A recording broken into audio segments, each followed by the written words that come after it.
پہ ہوا کرتی تھی. تو عمران خان صاحب نے آ کے شور کیا کہ بھائی میرا گزارا تو بہت مشکل ہے اور میری تنخواہ بڑھائی جائے. تو پھر عمران خان صاحب کی تنخواہ 8 لاکھ کر دی گئی تھی. پھر کشمیر کا سودا، اس میں کوئی شک نہیں ہے، لوگ جو بھی کہیں، لیکن یہ تلخ حقیقت ہے کہ کشمیر کا سودا اگرچہ بہت پہلے ہو چکا تھا، یہ پرویز مشرف آپشن تھا، اس کے تحت یہ سب کچھ ہوا اور دبے پاؤں یہ چلتا رہا. لیکن عمران خان صاحب کے دور میں آ کر اس پر باقاعدہ کام ہوا اور آپ کے سامنے جموں اور لداخ کو کشمیر سے الگ کر دیا گیا، دونوں پر گورنر راج نافذ کر دیا گیا. پھر آرٹیکل 370 اور 35A منسوخ کیے گئے. یہ تلخ حقیقت ہے، یعنی یہ عمران خان صاحب کے کارنامے ہیں.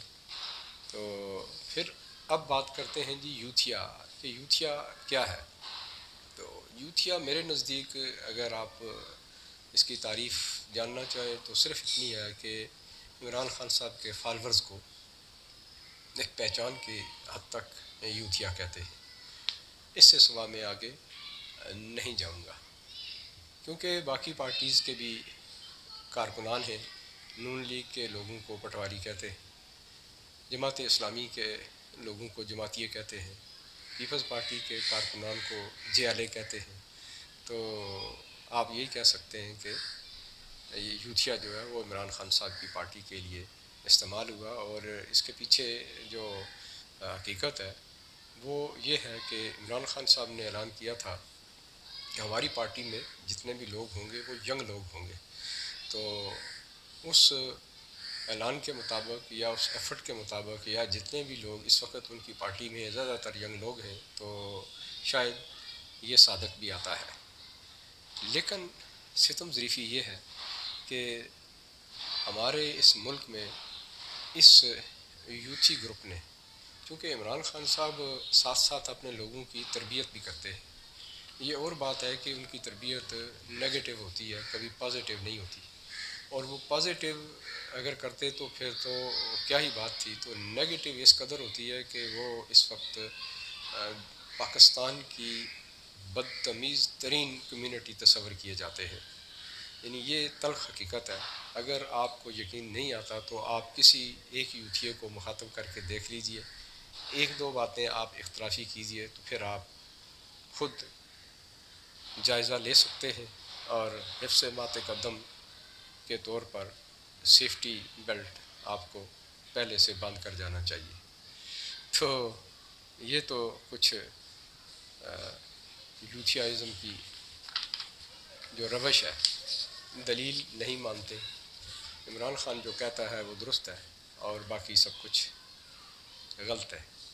اچھا، یہ تو اس حد تک ہے. پھر یوتھیوں نے دوسرے لوگوں کے اوپر بڑے سخت اٹیکس کیے، اور کیونکہ پٹواری ایک عام سا لفظ ہے، اور انہوں نے کہا جی یہ یوتھیا جو آپ ہمیں کہتے ہیں تو اس کا بڑا خطرناک قسم کا ایک مطلب نکلتا ہے. اور انہوں نے کوئی مراٹھی کی کوئی زبان مقامی اس کا حوالہ دیتے ہیں، اور وہ یہ کہتے ہیں کہ یوتھیا جو ہوتا ہے وہ بہن کے خاوند کو کہتے ہیں. یہ پی ٹی آئی والوں کا کہنا ہے. اور میں نے گوگل کیا تو گوگل بھی کچھ اتھینٹک بات تو اس میں ہے نہیں ہے. لازمی بات ہے کہ جو کچھ ہم گوگل پہ ڈالتے ہیں وہی گوگل دکھاتا ہے. تو پی ٹی آئی کے لوگ چونکہ آئی ٹی کے بڑے ماہر ہیں، انہوں نے مختلف لوگوں نے یہ گوگل پہ ڈالا ہوا تھا، تو یہ چیز معذرت کے ساتھ یہ چیز سامنے آتی ہے کہ یہ الفاظ اس طرح کے اس میں لکھے ہوئے ہیں اور وہ کسی کا حوالہ ہے. بہرحال کوئی اتھینٹسٹی اس میں نہیں ہے. گوگل سرچ انجن جو ہے اس کا حصہ آپ کہہ سکتے ہیں اب یہ بن چکا ہے. جیسے عمران خان لکھ کے آپ انٹرنیشنل بیکاری لکھیں تو عمران خان صاحب کی پکچر آ جاتی ہے. تو یہ کسی چیز کو آپ کثرت سے استعمال کریں تو گوگل اس کو فوراً دکھا دیتا ہے، یا جن لوگوں نے پہلے یوز کیا ہو تو اس ریکارڈ کی بنا پر گوگل دکھاتا ہے. تو یہ میں آپ سے پہلے کہہ رہا ہوں کہ یہ کوئی اتھینٹک بات نہیں ہے.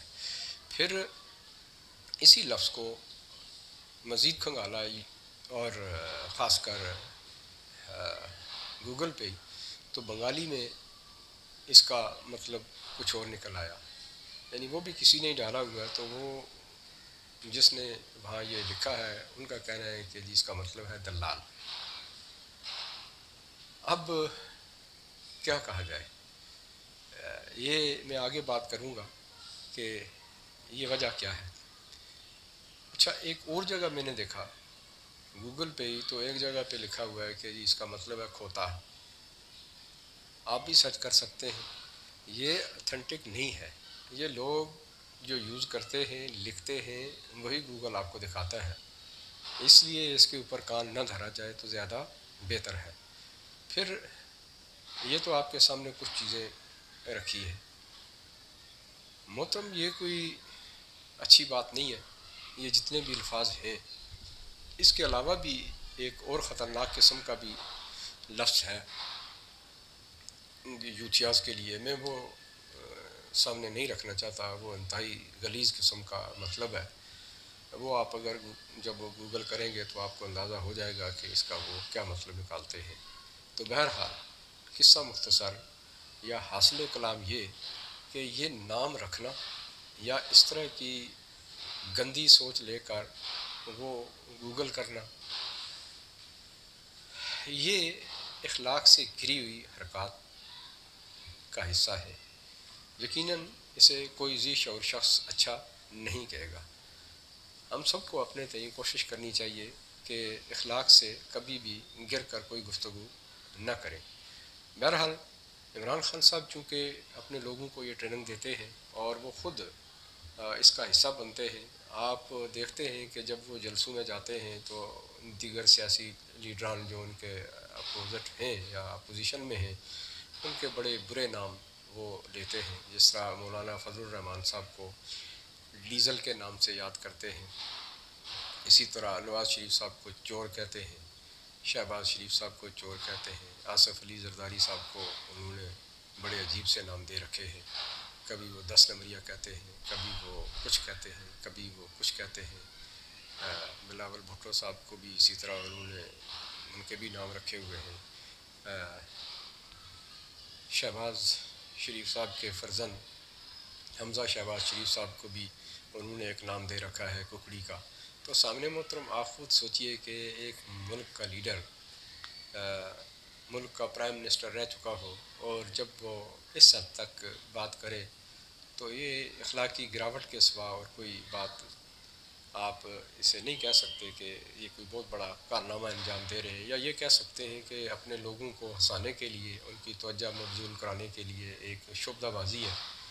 جس طرح ایک شعبدہ باز مجمع اکٹھا کر لیتا ہے اور لچھے دار باتیں کر کے لوگوں کو اپنی طرف راغب کرتا ہے، تو اسی طرح عمران خان صاحب کا یہ وتیرہ ہے، اور وہ لوگوں کے نام بگاڑتے ہیں اور پھر لوگوں کی اٹریکشن لیتے ہیں اور پھر اپنی بات لوگوں کے سامنے رکھتے ہیں۔ یعنی آپ یہ کہہ سکتے ہیں کہ وہ اعلیٰ درجے کے شعبدہ باز ہیں۔ یہ کچھ اس طرح کرنے سے انہیں کچھ فائدہ نہیں ہوتا، بس آپ یہ کہہ سکتے ہیں کہ تھوڑی دیر کے لیے ان کو تسکین سی ہو جاتی ہے کہ میں نے بڑھاس نکال لی، ویئرز اس کا کوئی فائدہ نہیں ہوتا۔ جو سننے والے ہیں وہ اس کو بہت غلط انداز سے دیکھتے ہیں۔ آپ یہاں تک دیکھیے کہ نبی پاک صلی اللہ علیہ وآلہ وسلم نے بھی باقاعدہ اس پہ ایک ان کی حدیث بھی ہے کہ لوگوں کے نام نہ بگاڑیں۔ بہرحال وہ کہتے ہیں کہ میں ریاست مدینہ بنانے چلا ہوں، تو سامعین محترم اب اس کے اوپر میں کیا کہوں کہ ایک شخص آکسفورڈ کا کوالیفائڈ ہے، اور جب وہ بات کرتا ہے تو اس طرح لگتا ہے کہ وہ چیچوں کی ملیاں کا پڑا ہوا کوئی گنوار قسم کا اجڑ قسم کا انسان ہے۔ معذرت کے ساتھ چیچوں کی ملیاں کے لوگوں سے میں نے ایک مثال کے طور پہ بات آپ کے سامنے رکھی ہے۔ تو یہ کچھ عمران خان صاحب کی حالت ہے۔ اس کی کئی وجوہات ہیں۔ وہ وجہ اصل میں یہ ہے کہ وہ کبھی بھی ڈے ون سے، یعنی جب سے وہ ہوش انہوں نے سنبھالا ہے، تو انہیں کوئی شعور ہی نہیں تھا ان کے اندر. وہ خود یہ کہتے ہیں کہ میرے والد صاحب مجھے پکڑ کے مسجد میں لے جاتے تھے، ان کے ڈر سے میں جاتا تھا، ادروائز میں نہیں جاتا تھا، مجھے پتہ ہی نہیں تھا، میرا ایمان ہی نہیں تھا. یہاں تک انہوں نے یہ کہا ہے. اور جو کچھ حضرات سنائی انہوں نے دین کے بارے میں کہی ہے اور کرتے آئے ہیں، وہ میں اس وقت بات نہیں کرنا چاہ رہا. میں آپ کے سامنے ان کا جوانی کے کچھ باتیں رکھتا ہوں کہ جوانی میں وہ اس قدر بد کردار ترین شخص کے طور پہ سامنے آئے، پلے بائے کے طور پہ سامنے آئے، اور ان کے جو سکینڈلز ہیں، جو معاشقے ہیں، وہ دنیا سے ڈھکے چھپے نہیں ہیں. اگر آپ وقت نکال سکے تو گوگل کر کے ایک بک پارلیمنٹ سے بازار حسن تک دیکھ سکتے ہیں، جو پرویز مشرف ایڈیشن ہے وہ، اور اس کے خاص کر آپ صفحات جو ہے وہ 175 سے 186 تک ملاحظہ فرما سکتے ہیں. تو آپ کو عمران خان صاحب کی اصلیت کا اندازہ ہو جائے گا کہ عمران خان صاحب کس قدر با کردار شخص ہیں. پھر کیلیفورنیا کی جو عدالت تھی اس کا ایک فیصلہ ہے، وہ بھی آپ کے سامنے ہے، آپ وہ بھی دیکھ سکتے ہیں. پھر اسی طرح آگے اگر مزید جائیں تو آپ یہ بھی دیکھ سکتے ہیں کہ دو ہمارے مشہور و معروف ایک مقرر تھے، عالم دین تھے، اسکالر تھے، ڈاکٹر اسرار احمد، ان کا بیان جو عمران خان صاحب سے متعلق ہے وہ بھی کبھی وقت نکال کے پڑھیے گا.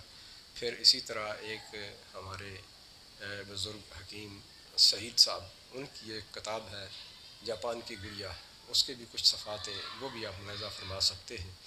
اور ان کو پڑھنے کے بعد یہ باتیں انہوں نے کوئی 30 سے 40 سال قبل کی تھیں، اور آج اگر عمران خان صاحب کے کریکٹر کو سامنے رکھا جائے یا ان کی ایکٹیویٹی کو سامنے رکھا جائے تو یہ ساری باتیں عمران خان صاحب کے اوپر 80 to 90% درست ثابت ہوتی ہیں. سامنے محترم گرمی میں کافی ہے، آپ دیکھ رہے ہوں گے کہ پسینہ بھی بہہ رہا ہے. بہرحال میں نے ویلاگ بھی مکمل کرنا ہے، تو یہ تو کچھ آپ کے سامنے ہے. پھر اگر ہم بات کریں سیاسی کیریئر کی تو عمران خان صاحب کا سیاسی کیریئر کیا ہے؟ وہ خود کو جمہوریت پسند کہتے ہیں، ویئر ایز وہ ڈکٹیٹرشپ کی چھتری اوڑھ کر آئے، اور اب بھی ان کی جنگ اس وقت جو ہے وہ ڈکٹیٹرشپ کے ساتھ ہی ہے. تو بہرحال یہ ان آپ کے سامنے ہے. اچھا یہ بھی دیکھیے کہ وہ پی ایم شپ تک باقاعدہ طور پر ان کو سپورٹ کیا گیا تو وہ یہاں تک پہنچے. پارٹی جب انہوں نے کھڑی کی اور پارٹی کو سپورٹ کرنے والے بھی آپ کے سامنے موجود ہیں، جنرل پاشا صاحب کا نام لیا جاتا ہے. پھر اب تک کی جو سٹوری ہے وہ بھی آپ کے سامنے ہے. لیکن جب ان کی حکومت میں رہتے ہوئے معیشت تباہ حال ہوئی تو پھر ان سے ہاتھ کھینچ لیا گیا. وہ اس لیے کہ یہ کام خالص تر پرائم منسٹر کا ہوتا ہے، اس کی ٹیم کا ہوتا ہے کہ وہ کسی بھی ملک کی معیشت کو بہتر کریں. اس میں کسی کا عمل دخل نہیں ہوتا، پالیسی وہ بناتے ہیں اور سسٹم کو وہ لے کر چلتے ہیں. اسی لیے عمران خان صاحب چونکہ کرکٹ کھیلنے والے ایک کرکٹر تھے، ان کو کوئی تجربہ نہیں تھا، اور معیشت انہوں نے کٹے، مرغی، انڈے وغیرہ بیچنے پہ لگائی. یہاں تک کہ جب وہ نئے آئے تو انہوں نے آ کے ایک بھینس بھی بیچی اور گاڑیاں بھی بیچی، پھر گاڑیاں خریدی بھی. یعنی بے شمار چیزیں ہیں، کیا کیا ذکر کیا جائے.